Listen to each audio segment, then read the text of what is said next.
Desde nuestros estudios en Washington, D.C., Batalla Política. Bienvenidos a Batalla Política. Es un placer saludarlos desde la derecha, Yali Núñez. Y desde la izquierda, Federico de Jesús. Bueno, qué semana más candente, ¿verdad? Ya hay muchos sucesos. Totalmente, una semana llena de noticias. ¿Y qué te parece si para conocer todo lo que ha sucedido pasamos con Emiliana Molina? Adelante, Emiliana. Hola, ¿qué tal? Yali y Federico. Hoy en Batalla Política les proponemos debatir sobre estos temas que han sido noticia esta semana en Estados Unidos. Primero, el gobierno de Estados Unidos bloqueó recientemente todas las propiedades del gobierno en disputa de Venezuela en suelo estadounidense. La medida se aplica por primera vez en 3 décadas en América Latina. La orden ejecutiva firmada por el presidente Donald Trump consiste en que todos los bienes del gobierno en disputa de Venezuela en Estados Unidos no pueden transferirse, pagarse, exportarse, ni retirarse, ni negociarse de otra manera. Caracas está ahora en la lista que incluye a países con sanciones severas de parte de Estados Unidos, como Cuba, Irán, Siria y Corea del Norte. Pero ¿cómo avanza la situación en Venezuela? Segundo, el gobierno de Donald Trump todavía está planeando una ronda de conversaciones personales entre funcionarios estadounidenses y chinos en septiembre. Esto después de un intercambio constructivo esta semana entre negociadores de segundo nivel para aliviar la tensión de la guerra comercial. Y tercero, el gobernador de Washington, Jay Inslee, terminó su candidatura presidencial centrada en el cambio climático para el 2020. Previamente había renunciado a la contienda por la nominación demócrata del exgobernador de Colorado, John Hickenlooper. ¿Quién será el siguiente en renunciar a la carrera por la Casa Blanca? ¿Y cómo avanzan las elecciones presidenciales del 2020? Yali y Federico, es tiempo para el debate. Muchas gracias, Emiliana. Y estamos de regreso aquí en otra batalla política. ¿Qué te parece si tocamos el tema de Venezuela? Un tema que no acaba de morir por todo lo que ha sucedido con Venezuela y que continúa sucediendo, pero esperemos que ahora con este bloqueo económico total, con este embargo económico a esta dictadura, de una vez y por todas se desintegre y pueda el pueblo venezolano obtener esa tan deseada democracia. Y si la salida, que Dios lo quiera, sea inminente, si es tan inminente, ¿por qué la administración de Trump se sintió compelida a negociar con el gobierno de Maduro? Yo no voy a hablar sobre las negociaciones que efectúa la administración Trump, eso no me toca a mí, le tocaría a alguien de la administración, por decirlo así. Lo que sí te puedo decir es que se está buscando la manera más efectiva, la manera más pacífica para el pueblo venezolano, para que no se tenga que llegar a extremos. Estamos viendo que este embargo que ha puesto el gobierno de los Estados Unidos tiene un propósito. Este embargo es para de una vez y por todas cortarle todos los suministros que ha tenido esta dictadura para continuar sobreviviendo. Una vez estos suministros de dinero no le lleguen, van a morir. Pero ¿y cuál es la diferencia entre este embargo a Venezuela y el que lleva casi 50 años o más en Cuba? Es mucho más tenso, es mucho más profundo lo que está sucediendo en estos momentos con este embargo. Todos los ojos están puestos sobre Venezuela. Se están tratando de buscar las medidas más efectivas, de llevar a cabo las negociaciones que tengan que ser llevadas a cabo para poder de una vez y por todas liberar al pueblo venezolano de esta tortura. ¿Y no crees que un embargo de esa naturaleza, si tan abarcador, a quien le va a hacer daño no es a Maduro, es al pueblo y al consumidor venezolano que tiene que sufrir que esos gastos van a subir, ¿no? No hay persona más interesada en el cambio de Venezuela que el mismo venezolano. Y el venezolano de a pie es el que quiere que Maduro salga del poder. El venezolano de a pie es el que está sufriendo los maltratos, las necesidades y las aberraciones de esa dictadura. Entonces, es ese mismo venezolano el que está implorando desde adentro y desde afuera, porque no olvidemos que muchos de estos venezolanos tienen familia aquí en el exilio, buscando, rogando al gobierno estadounidense que haga todo lo que tiene que hacer para que de una vez y por todas caiga Maduro.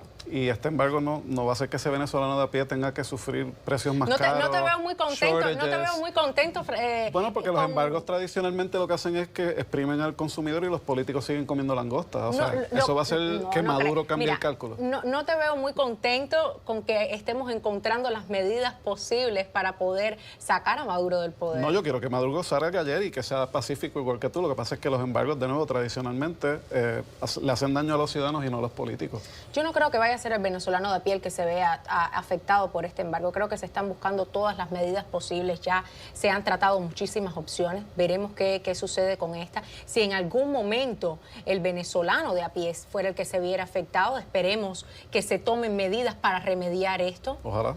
Esperemos que no sea así. El deseo y la idea de tratar de cerrar a Maduro y de estrangular su economía con medidas como esta que estamos tomando, es el que él salga del poder, es el darle a los venezolanos una opción para que puedan buscar una democracia, para que salgan de ese hoyo donde los ha metido esa dictadura. Y los que han salido y llegando a Estados Unidos están viendo que el Partido Republicano ha hecho un acercamiento que los demócratas no han hecho a esa comunidad, que les han prometido que van a ayudar a sacar a Maduro. Pero hemos visto que el líder de la mayoría en el Senado, Mitch McConnell, le cerró el paso a un proyecto que le pudiera dar el TPS a los venezolanos. ¿Tú no ves eso como un poco contradictorio? Creo que ahí te estás equivocando. Nunca se ha cerrado completamente la posibilidad de un TPS para los venezolanos.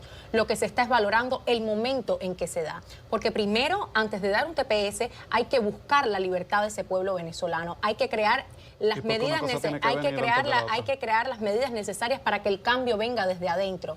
El buscar un TPS no es la solución definitiva al problema de Venezuela. No, pero lo es para los que están aquí. En lo que todas esas cosas se dan, que llevamos meses desde que el año pasado el vicepresidente fue a Lima y después todos los esfuerzos diplomáticos que ha hecho. A mí no me consta si el underline, si la línea que estás poniendo por debajo es la deportación de venezolanos. A mí no me consta que estén deportando a ningún venezolano. El proceso migratorio se lleva a cabo de una manera distinta. Y es importante que se sepa que yo no tengo constancia de que se estén deportando venezolanos. Entonces creo que la situación que está viviendo el pueblo amerita refugio político, amerita que se tome en cuenta todo lo que se puede hacer por los venezolanos. Pero esa no es la medida definitiva para que Venezuela salga de ese hoyo que estamos viendo, el robo inmenso de oro que Nicolás Maduro ha efectuado. Bueno, y Nicolás Maduro también tiene al ejército que es igual o más corrupto y están envueltos en el trasiego de drogas. Así, aquí nadie va a defender a Maduro en este programa, por lo menos yo no lo voy a hacer. Me alegra. Pero sí me preocupa que los venezolanos en Estados Unidos no se les está dando el TPS. En Florida hablé con muchos que me reclamaron que porque eso no se estaba haciendo, así que, pues... ¿Te reclamaron? ¿Qué te dijeron? ¿Es amigo de Trump? No, exacto, yo no soy el mejor amigo de Trump. Federico es el mejor amigo de Trump, Federico nos va a dar el TPS. ¿Te reclamaron? Claro, si tuviera el poder lo hubiera hecho, pero no, me reclamaron diciendo, tú estás allá en Washington, ¿qué está pasando con eso? Y vimos que hubo una moción en el Senado para presentar un proyecto de ley que ya se aprobó en la Cámara para el TPS a los venezolanos y el Senado no le ha dado paso. Esperemos que las medidas que tengan que ser tomadas sean tomadas por el bien de los venezolanos, por el bien de la economía de ese país que está en decadencia. Y hablando un poco de economía, quiero que hablemos también un poco de la economía estadounidense, que hemos estado viendo un poquito de susto en algunos lugares, pero creo que es muy prematuro, extremadamente prematuro el hablar de una recesión en estos momentos. Sí, francamente, que haya gente que quiera que haya una recesión por beneficio político, eso no debe haber lugar. Hay sí señales de preocupación, pero todavía la economía está creando empleo y está estable. Vamos a tener un economista que nos va a hablar mucho de eso, así que yo espero que podamos aprender un poco. Claro que sí, y vamos a estar destacando cifras como los 500.000 empleos de manufactura que se han llevado a cabo, el GDP o el Producto Interno Bruto, el GDP, en el primer quarter del 2019, un 3.1%. Estos son números extraordinarios, Federico. Nadie lo puede negar. A mí lo que me preocupa es, número uno, que los beneficios de los recortes de impuestos sean demasiado para la clase alta y que puedan prevenir que si la economía entra en recesión, Dios no lo quiera, que Estados Unidos no tenga todas las herramientas en su toolkit, como dicen en inglés, para poder atender una situación así, pero vamos a ver qué nos va a decir el profesor sobre eso. Y de China también tenemos que comentar, o sea, una semana Totalmente. candente. ¿Qué te ha parecido toda la situación esta de China? Hay muchas personas que le atribuyen que tendría un efecto catastrófico el no poder llegar a un acuerdo final con China. Yo no creo que vaya a causar... males mayores puede causar, vamos a estar claros sobre eso, pero creo que va a llegar el momento donde las dos partes van a darse cuenta. Nosotros somos la economía número 1 del mundo, China es la economía número 2, vamos a tener que en algún momento llegar a un acuerdo, ¿no crees? Mira, yo definitivamente no le conviene a ninguno de los dos países estar en esta guerra, que es algo que Trump empezó, porque hay que decirlo así. China lleva comportándose como un actor económico pues vamos a decir mixto, por no decir nefasto, por muchos años, y definitivamente la gente en los dos partidos dicen que hay que enfrentar a China. La guerra comercial está impactando a los consumidores estadounidenses. Creo que JP Morgan Chase sacó un informe de que le costaría $1,000 por consumidor en Estados Unidos estos aranceles.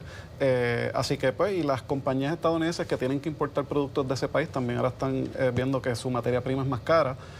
Pero obviamente la economía de Estados Unidos sigue fuerte, y al Trump posponer más aranceles para luego de la época navideña, pues le va a dar un respiro al consumidor, pero vamos a estar en un año de elecciones.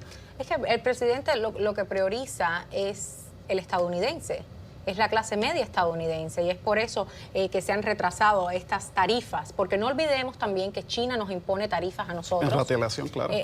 Exactamente, es una manera de no digamos venganza, pero así es como se Retaliación es una manera fina de decir venganza. Sí. Totalmente, una manera fina de decirlo. Estamos viendo también los productos de China, son productos que usamos en los teléfonos, los electrónicos, tienen mucho control sobre lo que es ese mercado, pero los Estados Unidos también se está estabilizado en otros mercados como es el petróleo. Sí. Ya no dependemos de otras naciones de la manera que dependíamos anteriormente, es por eso que nuestra economía ha crecido como ha crecido, también por el recorte de impuestos que se llevó a cabo en el 2017 por parte de la administración Trump. Todas estas han sido medidas que poco a poco han ido construyendo nuestra economía, y que gran parte de esas medidas se han dado bajo esta administración. Si yo fuera el presidente, yo estaría nervioso de lo que están pensando los agricultores estadounidenses, que por ahora le están dando la oportunidad a Trump, en parte porque les dio un subsidio de 12,000 millones para aguantar el cantazo de lo de China, pero no vamos a poder seguir dándole subsidios por encima de lo que ya el gobierno de Estados Unidos le da a los agricultores.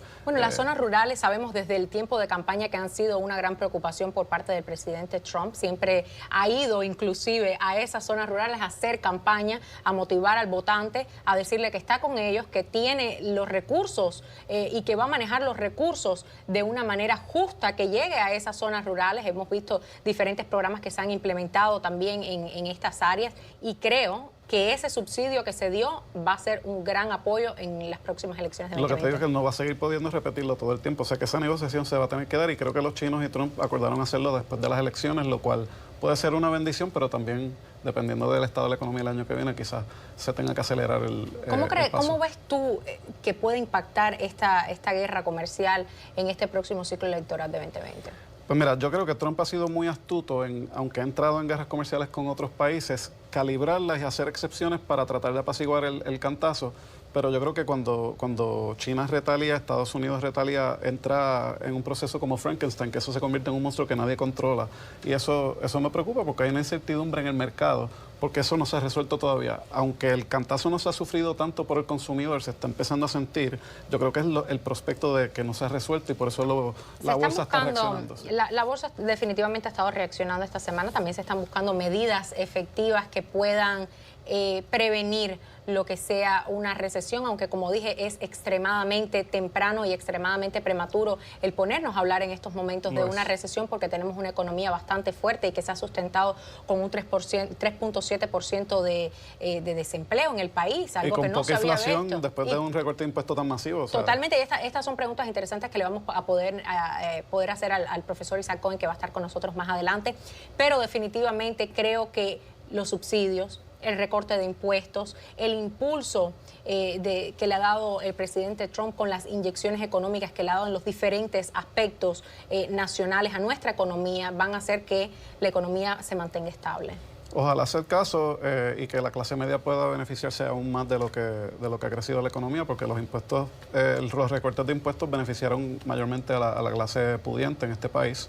Pero también otro asunto que está sufriendo China, además de la guerra con Estados Unidos comercial, es que tienen unas protestas en Hong Kong que no paran. Y Hong Kong no solamente tiene un sistema económico diferente, pero también tienen ciertas libertades civiles que perderían esa autonomía si básicamente se llevara a cabo esta nueva ley de extradición de lo que es de las personas que cometan un crimen en Hong Kong hacia China. China Exacto. tomaría poder total sobre la autonomía que tiene Hong Kong en estos momentos, y ese conflicto interno que están teniendo, interno de cierta manera, por decirlo así, entre ellos en Asia, definitivamente afecta lo que son las conversaciones a nivel global de economía. Hemos visto también la gran devaluación de la moneda china, algo que no solamente nos impacta a nosotros, impacta al resto de la economía mundial. Y esto es algo que China ya tiene la costumbre de hacerlo cada vez que se ve un poquito trabado con cualquier tipo de negociación, rápidamente devalúan la moneda y por tanto y por cuanto todo el mundo pierde. Lo interesante es que el presidente Trump lo había prometido en la campaña y por fin cumplió declarando que China manipula su moneda. Lo que pasa es que China lo había estado manipulando hace años para bajarla artificialmente y luego de que pues ya la construcción no da más abasto en China, la tuvieron que subir, pero usualmente eso le favorece a los que importan. O sea que está bien interesante cómo se maneja lo de China, pero ya el profesor nos contará un poquito más, ¿verdad? Claro que sí, vamos a la pausa y ya estamos de vuelta con más Batalla Política y aquí nos honra con su presencia hoy el profesor Isaac Cohen. Bienvenido, profesor, gracias por estar con nosotros. Encantado, muchas gracias. Bienvenido, profesor. Yali, ¿qué te parece si vamos a donde Emiliana para que nos cuente más sobre el profesor? Por supuesto, adelante, Emiliana. Yali, Federico, conozcamos a nuestro invitado. Es Isaac Cohen. El doctor Cohen es experto en comercio internacional, globalización y procesos de integración y asuntos socioeconómicos en América Latina. Durante 24 años, el doctor Cohen trabajó en la Comisión Económica de Naciones Unidas para Latinoamérica y la región del Caribe. Prestó servicios de director para la oficina de Clarks en Washington, D.C. y como oficial de economía a cargo de la Oficina de Asuntos Económicos para la Integración Económica en México. Ha realizado trabajos de investigación relacionados con la economía mundial y los efectos de la globalización. Veamos. Muchísimas gracias, Emiliana. Profesor, ¿qué semana esta en Washington con todo lo que está sucediendo con China? ¿Qué le parece esta guerra comercial que hay en estos momentos, si es que se le puede decir así?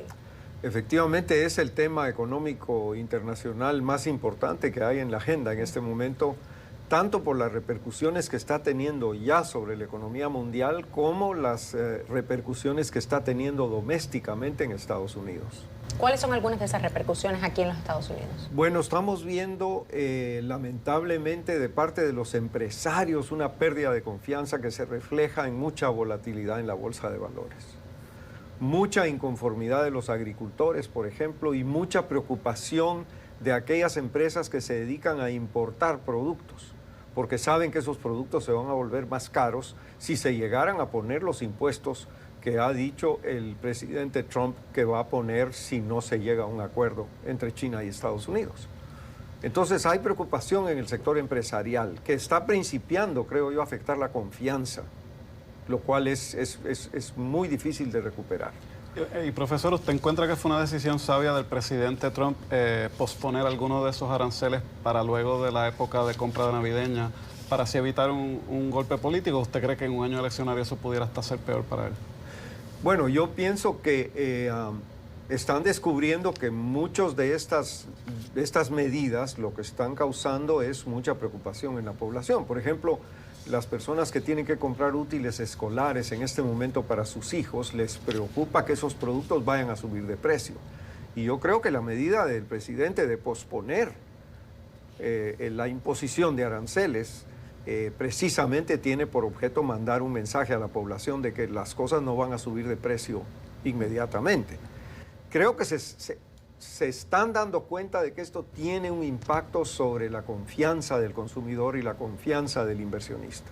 ¿No es un poco prematuro, profesor, empezar a decir que la economía va a sufrir una recesión en estos momentos cuando estamos viendo que sí, un día abrimos en rojo, pero al otro día ya abrimos en verde y se ha mantenido como una constancia durante esta semana esas buenas cifras en el mercado?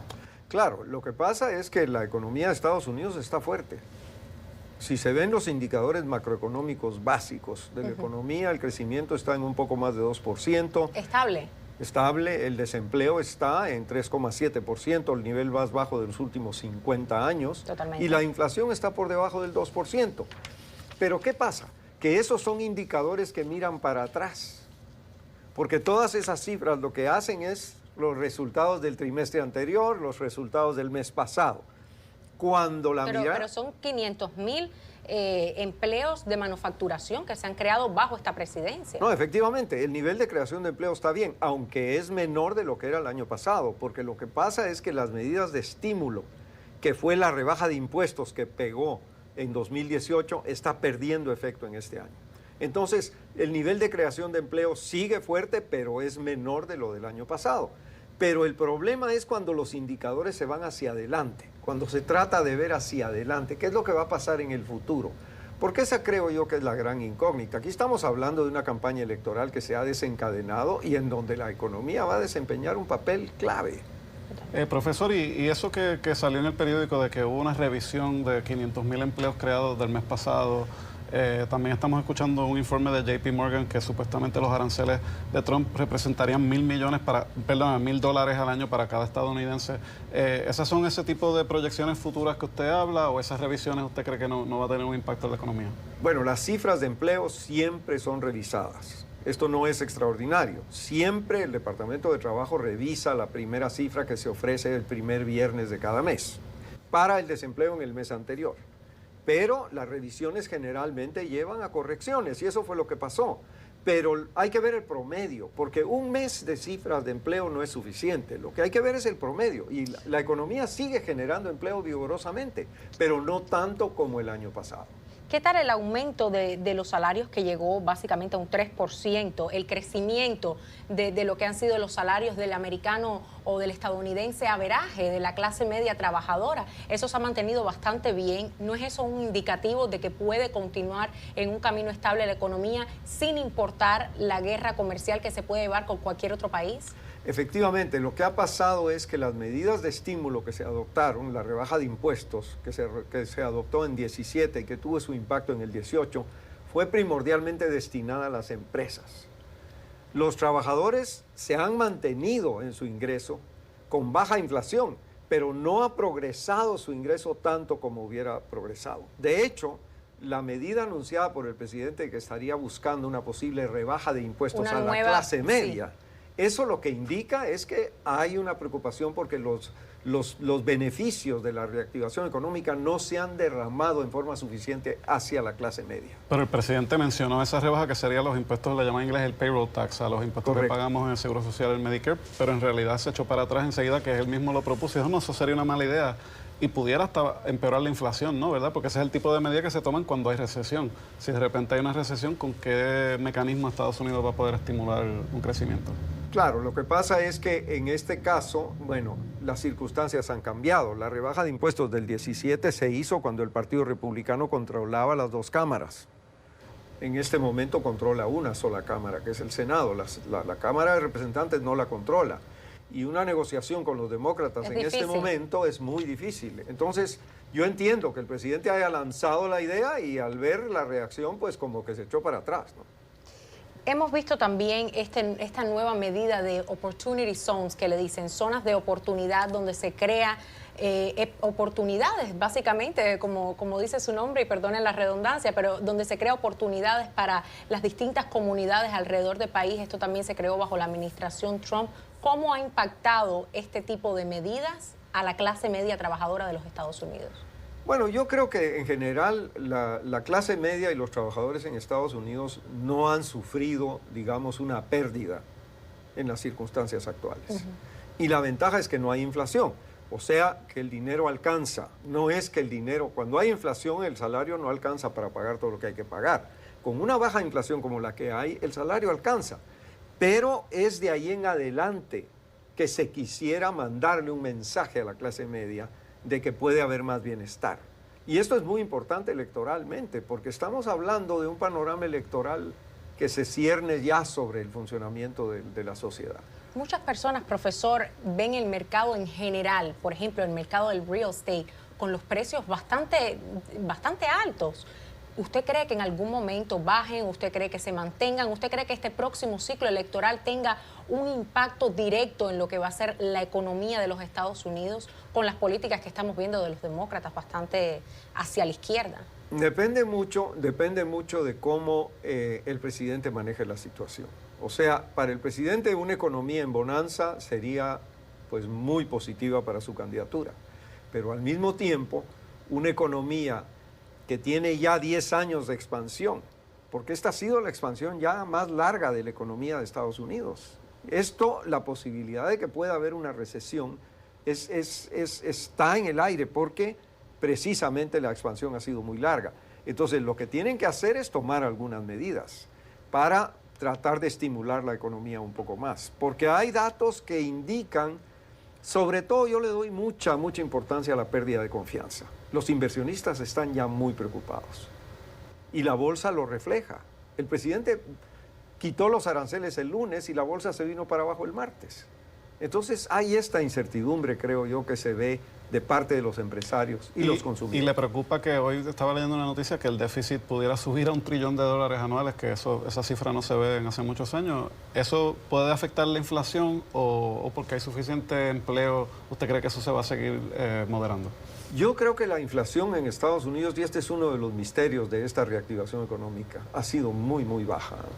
Y no hay manera de que la inflación progrese más. Yo creo que por ahora eso está muy bajo control. Son buenas noticias. Pero aquí lo que ha pasado es que el Partido Republicano también, debo decirlo, ha abandonado algunas de sus ideas básicas. El libre comercio, por ejemplo, es una idea fundamental del Partido Republicano. El Partido Republicano, y esto sí le puedo decir, profesor, Claro. ha estado detrás y al lado también de cada una de las medidas que ha tomado la administración que han incentivado a lo que es el progreso de la clase media. Hemos buscado medidas a niveles internacionales que beneficien a los Estados Unidos antes que beneficiar a las otras naciones de la manera que se estaba beneficiando con, por ejemplo, lo que estaba pasando con Neiro, de la cantidad que abonaban a este tipo de organización a nivel de defensa, si queremos decirlo de esa manera. Estamos buscando medidas que beneficien primero al estadounidense para después poder ayudar al resto del mundo. Tenemos que fijarnos qué es lo que sucede en nuestra casa para después poder buscar medidas, como yo sé que usted está hablando del Transpacífico y de todo este tipo de organizaciones que de cierta manera derraman beneficencia de los Estados Unidos sobre otras naciones, pero tenemos que ocuparnos de la nuestra primero. Así es, pero yo creo que el Partido Republicano ha hecho una concesión muy grande en materia comercial. El proteccionismo, la guerra comercial, esos son los factores que están afectando la confianza de los inversionistas, porque el Partido Republicano era el partido del libre comercio. Y profesor, hablando de la guerra comercial, que no solamente con China, Estados Unidos le impuso aranceles a Canadá, a Europa también, ¿esos aranceles los pagan las compañías de Europa o lo paga el consumidor estadounidense? El consumidor, porque ¿qué pasa? La empresa importa el producto, paga un impuesto en la frontera, ese impuesto, el presidente dice que se va al Tesoro de Estados Unidos, es verdad, pero ¿qué hace la empresa? La empresa le sube el precio al producto por lo que pagó de impuesto, porque el arancel es un impuesto. Entonces, por una parte se rebajaron los impuestos en el 17 y por otra parte se están poniendo impuestos a las importaciones. Y el problema es cuando se le va a poner impuestos a los útiles escolares, a los artículos de consumo masivo, que van a afectar al consumidor. Y este cálculo de Chase Manhattan que dice que van a ser $1,000 por hogar lo que van a costar estos impuestos, es algo que le preocupa a la población. Ahora, profesor, yo quisiera preguntarle en cuestión de lo que está sucediendo con la guerra comercial con China, porque ellos también nos imponen impuestos a nosotros, claro. Y es por eso esta medida activa que le pone el presidente de buscar de alguna manera defendernos de esas tarifas también que nos ponen ellos. ¿Cuánto poder tiene China en esta negociación realmente? Bueno, China es la segunda economía más grande del mundo y es uno de los principales clientes de Estados Unidos. Por ejemplo, la soya. Las exportaciones de soya de Estados Unidos, la mayor parte van a China. Los agricultores en el medio oeste de Estados Unidos están muy preocupados porque... ¿No nos podemos proveer de países de Latinoamérica, por ejemplo, para la soya? Bueno, eso es lo que China está haciendo. Brasil, por ejemplo. Eso es lo que China está haciendo. Está comprando la soya en Brasil y en Argentina porque ya no la quiere comprar acá en Estados Unidos. Y los agricultores en Estados Unidos se están quedando con la soya en las bodegas. Por eso es que Trump tuvo que gastarse $12,000 millones que el Congreso no había aprobado para dárselos a los agricultores. Efectivamente, y el secretario de Agricultura, el señor Sonny Perdue, ha dicho públicamente que el problema de los agricultores en Estados Unidos es que el patriotismo no paga las cuentas. O sea, ¿qué hace usted con una cosecha metida en una bodega si no la puede vender? Si usted es agricultor, usted tiene un problema muy serio. Entonces, ese es el tipo de problemas que causa el proteccionismo. ¿Cómo podemos protegernos de estas tarifas que están poniendo los chinos con materiales como el litio o los materiales que usan para realizar la fabricación de los celulares, de las computadoras, de los iPads? ¿Cómo nos protegemos de eso? Claro, son productos estratégicos. Bueno, ahí yo creo que lo que hay que hacer es tratar de fomentar la producción en otros lugares, porque la producción está demasiado concentrada en China y eso le da a China una carta muy fuerte, especialmente con la industria tecnológicamente avanzada. Pero tenemos que fomentar la producción en otros mercados, eso es importante. Muy buena pregunta. Y una última, profesor, sobre China. Mucha gente piensa que, aunque sí China ha hecho cosas en contra de la propiedad intelectual de los Estados Unidos, prácticas que muchos consideran son manipulativas de su economía, pero piensan que la guerra comercial de Trump no era la manera de atenderlo. ¿Qué otras maneras hubieran de atenderlo, ya sea por la Organización del Comercio Mundial o negociaciones bilaterales, que usted hubiera recomendado? Bueno, yo creo que Estados Unidos no debió de haber emprendido solo esta negociación. Yo creo que Europa, América Latina y todas las demás economías del mundo debieron de acompañar a Estados Unidos en esta negociación. Porque China es la segunda economía más grande del mundo. O sea, yo creo que si hubiera un frente más amplio y, por ejemplo, China encontrara una respuesta más amplia en el mundo entero, eso sería diferente. Y eso no se ha hecho. ¿Es por eso que usted cree que China, de cierta manera y muy calladamente, ha estado invirtiendo también en Latinoamérica, en países como Venezuela, por ejemplo, buscando el rodearse de personas que lo apoyen para que estos países no vayan con Estados Unidos a esa guerra comercial? Y no solo en Venezuela. China es el principal comprador, por ejemplo, del cobre de Chile. Las exportaciones de cobre de Chile, que es la mitad de todas las exportaciones de Chile, van a China. Y lo que estamos viendo es que la desaceleración de la economía de China ha venido a afectar el crecimiento en América Latina. Economías como Brasil, Argentina, Chile, no digamos Venezuela, Perú, son economías que están sufriendo precisamente porque están dependiendo demasiado del mercado chino. Y eso yo creo que debería de poder cambiar, porque China estaba comprando materias primas en América Latina. Cambiamos el tema de Venezuela, ya que estamos en Sudamérica. Sí, hablando un poquito también ya de todo lo de Venezuela. Ya no va a quedar oro en Venezuela, de todo el que se han llevado. Si es que vamos a hablar de economía, estos dictadores, Nicolás Maduro y todo su batallón de personas que lo apoyan, que ya no quedan muchos, eso sí hay que decirlo, tienen este país en la total miseria. ¿En cuánto tiempo usted cree que podrá recuperarse Venezuela una vez salga Maduro? Porque eso es cuestión de tiempo. Mire usted, la recuperación de la economía de Venezuela puede ser muy rápida, porque este es uno de los países más ricos del mundo. Lo que ha pasado es que la capacidad de producción del petróleo se ha venido para abajo. Y la inmigración de más de 5 millones de venezolanos, ha habido una reducción demográfica en esa economía. Y eso se refleja en una caída del tamaño de la economía. La economía venezolana hoy es más pequeña de lo que era antes. Entonces, la recuperación de la economía venezolana puede ser muy rápida porque tiene recursos. Tiene un recurso que tiene una demanda mundial, que es el petróleo. Y reactivar la producción de petróleo en Venezuela no debería de ser un problema. Lo que pasa es que las circunstancias ahí es la política la que está afectando todo eso.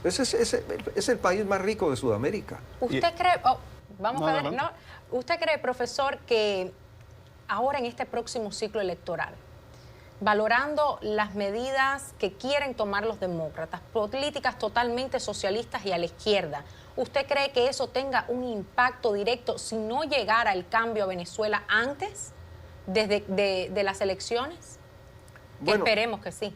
Yo creo que en Venezuela la situación, estamos oyendo de que el gobierno de Estados Unidos está negociando con el gobierno de Venezuela, por ejemplo, es una de las últimas noticias que he escuchado. O sea, yo creo que si se pudiera encontrar una salida honorable, pacífica, negociada, creo que eso sería una bendición para el pueblo venezolano.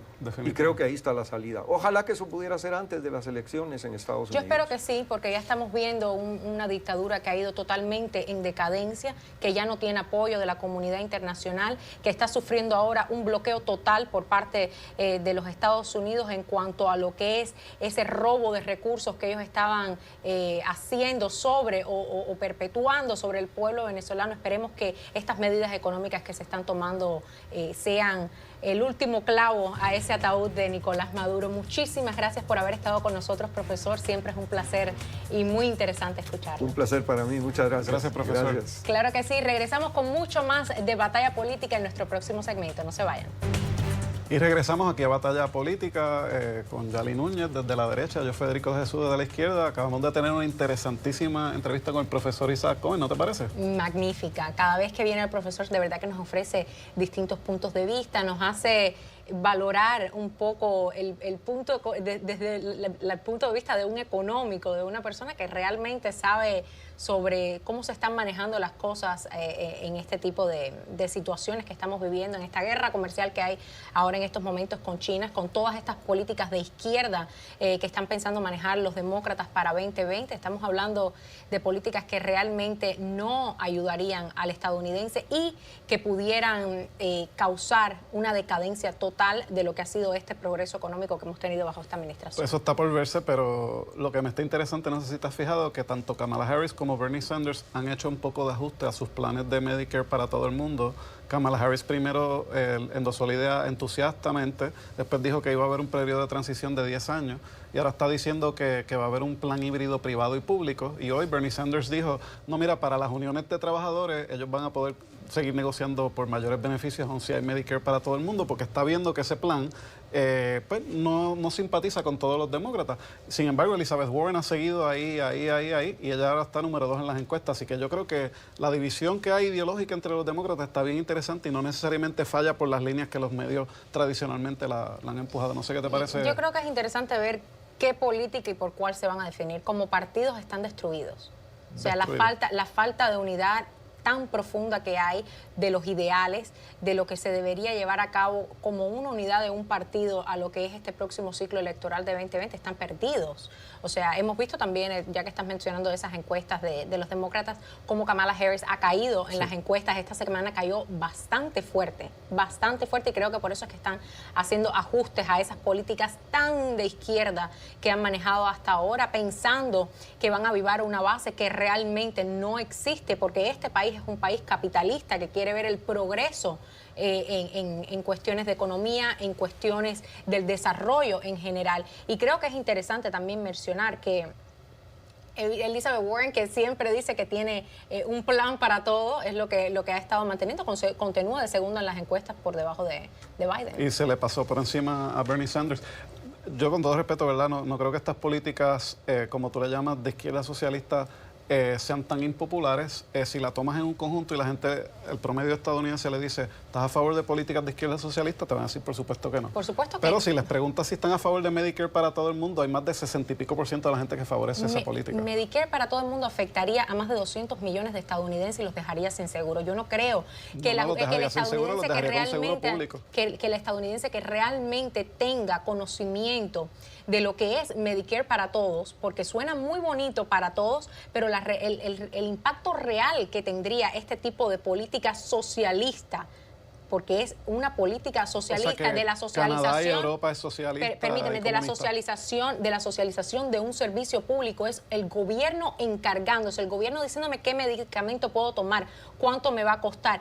Y ahora mismo las aseguradoras algo mismo muy parecido pasó con Obamacare. Impusieron el mandato individual, una multa que tenían que pagar las personas a final del año si no se lo sacaban de sus taxes. Nadie quiere eso.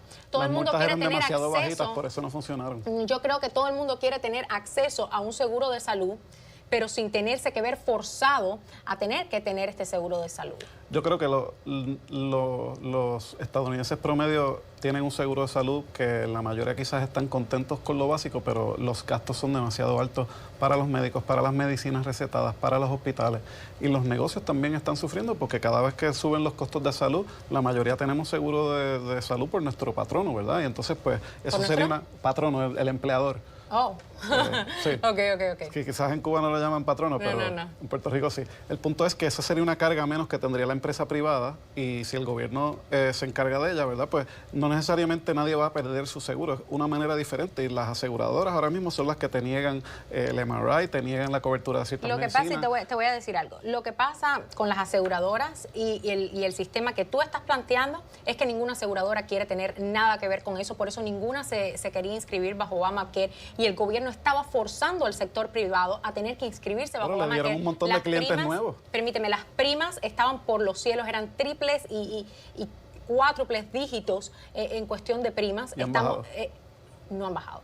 no han bajado. Han crecido un nivel por lo menos único que ha mejorado ese sistema es porque el presidente Trump removió lo que era el mandato individual, que era una multa obligatoria, que quien no quisiera tener ese sistema de salud o quien no quisiera pagar por ese sistema de salud se veía forzado a tenerla. Y cuando tú tienes un carro tienes que tener seguro, ¿verdad? Sin desviarnos mucho, pero a lo que... la pregunta.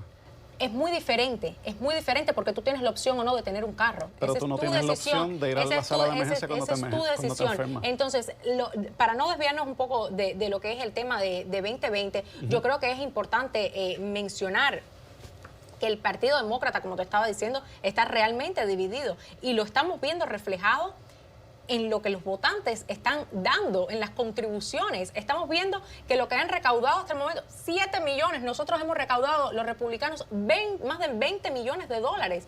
Esos números de recaudación muestran el apoyo de la estadounidense al Partido Republicano. Pues mira, tienes que ver de cuál es el promedio de los donativos. Tienes que ver campañas como la de Bernie Sanders, que está recogiendo un promedio de $28 por persona y tiene millones de dólares en su campaña. Pero Federico, tú sabes perfectamente y con 23 candidatos, pues la mayoría le están dando candidatos y no el partido. El presidente está corriendo solo y obviamente la clase adinerada lo apoya, así que... Pero tú sabes perfectamente que ni todos los candidatos demócratas hacen un averaje de lo que está haciendo en recaudación el presidente. Totalmente.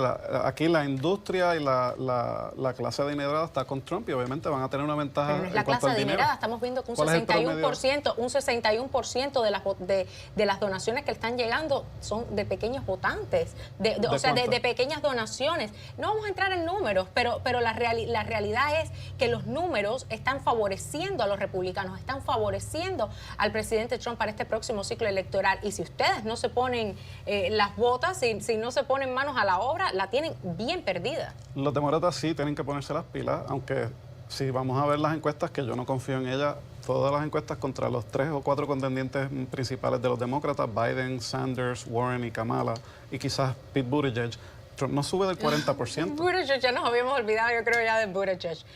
O sea que yo creo que hay una efervescencia en el Partido Demócrata que se puede interpretar como división ideológica, y yo creo que es las dos. O sea, hay un deseo de sacar a Trump, hay una ansiedad de cuál va a ser la dirección que el partido va a tomar. Yo creo que obviamente el deseo de sacar a Trump une a los liberales y los demócratas, y qué dirección va a tomar el partido económica o filosóficamente, pues ahí hay varias vertientes. Bueno, esperemos que cualquiera que sea el resultado, yo honestamente creo que va a ser republicano. Esperemos que la economía sea la que se beneficie de ese resultado, porque hemos tenido una economía realmente sin precedentes. Como te he dicho en reiteradas ocasiones, creo que es prematuro hablar de una recesión todavía, y estamos viendo esos números reflejados en las diferentes políticas que el presidente ha implementado. Esta semana va a estar buscando el destacar lo que son las mujeres, los programas que ha hecho para las mujeres, el capacitar a las mujeres para que puedan continuar como emprendedoras, como mujeres emprendedoras, y empoderando a las mujeres en este país. Van a haber diferentes miembros de la campaña del presidente que van a estar esparcidas a través del país llevando a cabo campaña en cuestión de este tipo de políticas. Y creo que el presidente y su campaña sacaron una movilización entre los votantes afroamericanos también. Yo creo que Trump está haciendo campaña agresivamente, pero recordemos que parte de la razón que él ganó era porque él no era un republicano tradicional. Él dijo que él iba a darle un seguro de salud a todo el mundo mejor que el de Obamacare, y hasta ahora todavía 30 millones de estadounidenses están sin seguro. Dijo que iba a haber un proyecto de infraestructura de $1 trillón, y hasta ahora no hemos visto nada. Ha habido, creo que, 2 Infrastructure Weeks y no resulta ni en legislación. Yo creo que esos dos temas que le apelan a la clase trabajadora, si el presidente los atiende antes de que se acabe el 2020, pudiera favorecerlos. Si no, va a quedar como el que se prometió como que iba a ayudar a la clase trabajadora, pero en realidad le recortó los impuestos a los ricos. Yo quisiera ver cuántas son de las promesas hechas y promesas cumplidas que han tenido en el pasado los demócratas, y la cantidad de promesas hechas y promesas cumplidas que ha tenido el presidente. Ha tenido Los políticos bastantes, todos rompen promesas. Lo que te quiero decir es que se bastantes. vendió como un republicano moderado, pero ha gobernado como un conservador. Bueno, vamos a dejarlo ahí, pero vamos a regresar con mucho más de esta interesante discusión. Ya volvemos con más Batalla Política. Ya estamos de vuelta con más Batalla Política, cerrando el show. Fede, ¿en qué nos ponemos de acuerdo? Pues tú hiciste un comentario que yo voy a endosar públicamente, que es que no importa qué pase en las elecciones. No, yo no dije que importa que pase. Yo dije que más allá de lo que pase, yo creo que va a ser republicano. Pero lo que sí creo que vamos a estar de acuerdo es en que lo que queremos es que la economía se beneficie. Y que la mayor cantidad de gente se beneficie de una economía robusta. Eso es algo que debemos de querer para el país y la gente y no necesariamente con las elecciones. Aunque yo también quiero que ganen los míos. Lo que sí te puedo decir es que en este próximo ciclo electoral vamos a ver muchas propuestas económicas. Nosotros nos hemos mantenido con apelar a lo que es buscar políticas que ayuden a la clase estadounidense. Y más allá de los ideales que ustedes tengan, me imagino que los deseos sean el querer ayudar a la clase media estadounidense también. Definitivo. Obviamente diferimos en filosofías y métodos, pero obviamente deberíamos de estar de acuerdo que la mayor cantidad de gente debería de beneficiarse de una economía tan robusta como la que Estados Unidos tiene, que sí es bien cierto que ha crecido a niveles sin precedentes en estos últimos años, pues no necesariamente ha beneficiado a todo el mundo, así que queda camino por recorrer y esperemos lo mejor para la mayoría de la gente. Totalmente, y que las políticas que se siguen y que van a continuar poniéndose e implementando beneficie a ese sector que tanto lo necesita, que yo pienso que sí, que la mayoría de los estadounidenses se ha beneficiado, pero que como tú dices, todavía queda mucho camino por recorrer y mucho trabajo por hacer. Así Federico de Jesús, muchísimas gracias por haber estado acá con nosotros, siempre un placer tenerte. Ustedes, muchísimas gracias por la compañía y nos vemos el próximo domingo con más Batalla Política.